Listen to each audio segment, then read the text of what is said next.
asalaamaaleykum mbokku internet seen suivre seen chaîne de télévision Wanema TV waaye aussi du ñu suivre seen site internet wanemainfo.com comme ni nga xamante ne suñu émission li ñu bokk te am nañu fi gan boo xam ne gan bu màgg la kenn du ko présenté ci langue politique bi nekk responsable ci APR nekk aussi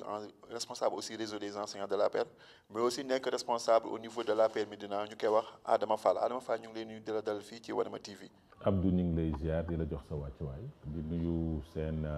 followers yi ngeen am au niveau des réseaux sociaux di nuyu waa Médina di nuyu puisque da nga waxi mouvement national xam nga léegi kenn waxatul réseau mouvement national des enseignants républicains la ñuy wax ma nekk membre du comité politique administratif du MENER donc damay profiter ci occasion bi di nuyu sama coordonnatrice nationale Maïmouna Sissoko Khouma mi nga xam ni ba ngeen ñu woowee pour ñu def émission bi dañu demander autorisation mu jox ñu autorisation ñu ñëw toog waxtaan pour représenter le mouvement national des enseignants républicains may profité ci occasion bi aussi pour nuyu le coordonnateur de la coalition Benno Bokk Yaakaar de la Médina di Cheikh Ahmed Tidiane Ba di ko nuyu di ko jox wàccam di ko wax ni ñu ngi kontaan ci moom ci taxawaayam. waaw loolu dégg poste primature ñu bëri nee nañu président Macky Sall dafa ragal a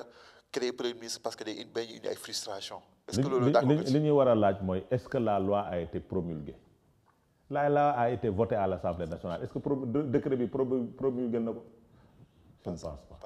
suñ ko promulgué wul mënul fal premier ministre donc président de la République Macky Sall amul lu muy ragal ci le choix des hommes parce que xam na ku ci nekk ci ñun xam na ku ci nekk compétence bi nga xam xam na ku ci nekk capacité bi nga am donc amul lu muy ragal maintenant il a le temps pour réfléchir pour voir parce que il y a ce qu'on appelle les objectifs politiques et les objectifs économiques maintenant quel type de gouvernement la ñu war a am au niveau du Sénégal fan la ñu bëgg yóbbu Sénégal d'ici 2024 donc un président de la République fort de tout cela doit réfléchir pour xool naka la ñuy def ba mettre en place ba faire un choix judicieux par rapport à la primature parce que primature aussi c'est un homme de confiance vu les responsabilités yi nga xam ne am na ko au niveau de l'UA koo xamante ni il sera capable de pouvoir diriger l'équipe gouvernementale pour assurer la suivi des dossiers mais loolu nag kooku tànn bi du yomb mais day nekk koo xamante ni il est capable c'est un grand manager il a les compétences acquises sur le plan politique peut-être il est assis sur le plan politique donc loolu lay président di xool te yaakaar naa ne d'ici quelque temps incha allahu rabbi suñu ko yàlla may dinañ mën a yaakaar ni élection députation dina am mais aussi xam nga politique la ñuy def remaniement ministériel après nga dem élection législative mu jeex nga def remaniement ministériel c'est une perte de temps nañu bàyyi ba élection législative yi jeex rek ñu def remaniement ministériel une bonne fois pour toutes et ne pas perdre du temps pour liggéey Sénégal. parce que ci loolu la ñuy xaar mais selon vous ngay wax quel est le profil idéal le prototype am nañu wax ay Amadou Ba ay Mimi Touré ay Boun Dionne yow. xam nga j'ai pas le droit d'influencer le choix du président mais suñu biir coalition Benno Bokk Yaakaar am na ay nit yu compétentes des personnes compétentes yoo xamante ne mën nañ diriger le gouvernement du Sénégal et puis c'est pas seulement au sein de la coalition Benno Bokk Yaakaar Sénégal. Sur les 17 millions de Sénégalais, il y a quelqu'un qui est capable de diriger ce pays-là, de diriger la primature. Donc kooku président xam naa ne mi ngi koy xool ci biir Sénégalais yi yemul rek ci biir coalition Benno Bokk Yaakaar mi ngi koy xool parmi les Sénégalais yi nga xam ne am nañ compétence yi nekk biir Sénégal ak yi nekk biir diaspora pour teg ko ci bopp gouvernement bi nga xam ni suba mooy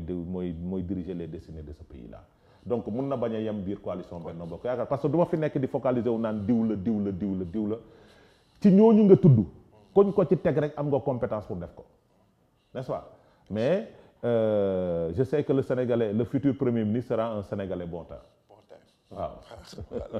fàttali suñu mbokk internet ñi ngi dalal kii ñuy wax Adama Fall nekk responsable APR fee ca Médina ñu koy dalal ci émission li ñu bokk bu ñu desee ci wàllu politique tamit mu ñuy wax ci wàllu parrainage bi nga xam ne actualité gis nañ fi démb ñoom Guy Marius Sagna di xeex ak xuloo ba gars yi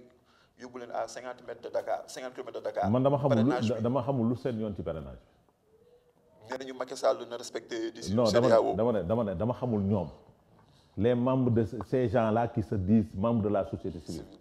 ñi ngi xeex contre le parrainage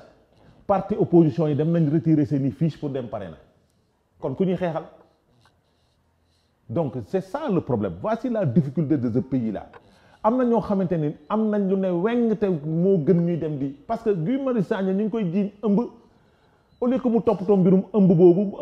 mu ëmbal doomu jàmbur muy dem di toppatoo ay mbirum parrainage yu jàmbur. gars yi dañ loolu c'est sa vie privée. waaw non attends c'est sa vie privée certes mais homme public la dafay porter ay combat sooy porter combat nag am na yoo xamante ne da nga koy moytu moi j'ai un problème avec ces gens là parce que frasque yi gën a xew Sénégal ni ñu ko xam avec cette opposition là on ne parle que de sexe. Ah bon? Oui, on ne parle que de sexe dans cette opposition là. jiñoon nañ fi Bougane Gueye Dany mu ëmbal troisième femme am daf ko ëmbaloon avant mu koy takk Ousmane Sonko dañ ko accusé de viol. waaw donc il est présumé innocent. non dañ ko accusé laa wax. waxuma moo def de. dañ ko accusé de viol. Ibrahima Ndiaye responsable Pastef de Thiaré Ndialgui dañ ko accusé de viol. Guy Marius Sagna dafa ëmbal doomu jàmbur. donc ils ont un problème avec le sexe. donc xam nga ñu ngi doog a am une opposition boo xamante ne dañu am problème ak sexe. Cela signifie que ñoom ils ne sont pas des hommes d'État. Ils sont des hommes de détail sexuel. Donc moo tax wax dëgg si yàlla di attardé wu sax sur leur cas c'est un problème man daal li may wax mooy les partis politiques et les coalitions ñi nga xam ne bëgg nañ dem élection dem nañ retirer ji malgré nag leur yuuxu seen yuuxu bu bari bi dem nañ retirer ji les fiches de parrainage pour dem parrainer ji parce que wóor na leen wóor ni suñ demul parrainer ji ñu dem élection beneen mbir bi ci jaaxal ñoom nee nañ dañu war a respecter la décision de la cour de justice de la CEDEAO waaw lu tax yuuxuñu ko woon ci élection locale yi bañ ne société civile ba dañuy def parrainer ñoom ñoo d'accord parce que avant chaque élection le ministre de l'Intérieur day convoquer le collège électoral avant élection locale yi ba mu convoquer collège électoral ñun parti politique yi dañoo d'accord ni parrainage dañ koy génne pour parti politique yi mais société civile bi dañ ko ciy def waaw lu tax ñoom ñu nangu ni ñun duñu parrainer société civile day parrainer bii pas ñu ne ñun ñëpp dañuy parrainer nag ñu yuuxu ne waruñoo parrainer xanaa ñun ñoo gën les candidats indépendants c'est-à-dire élection puisque dañ ne équité ak égalité ñun ñëpp dañu war a yem parce que ñun ñëpp ñoo bokk lu ñu uddi te seen yuuxu bi yëpp nag wax naa la ko sànq ñoom ñëpp dem nañ jëli fii su parrainage yi ñu ngi wàcc ci terrain di pare donc dañuy nax sénégalais yi dañuy yuuxu ci kaw nekk ñu ngi jëx ci suuf tey tàmm nañ ko de opposition bu Sénégal tàmm na ko dañuy yuuxu ci kaw di jëf ci suuf donc loolu pour wax ni wax ju yàqu la beneen mbir ñu ngi dégg waaye Yewwi Askan bi ne par force Khalifa Sall mooy nekk seen tête de liste dafa mel ni parewuñu pour dem élection de parce que Khalifa Sall suñ ko defee seen tête de liste mooy seen liste day forclos donc ça veut dire que waa Yewwi dañoo bëgg seen ñi koy wax dañoo bëgg seen liste mu forclose parce que Khalifa Sall pour mu nekk candidat il faut mu yeewi boppam su yeewiwul boppam mënul nekk candidat n'est-ce pas donc ñoom nañ jóg yeewi Khalifa Sall wala Khalifa Sall yeewi boppam pour mu mën nekk candidat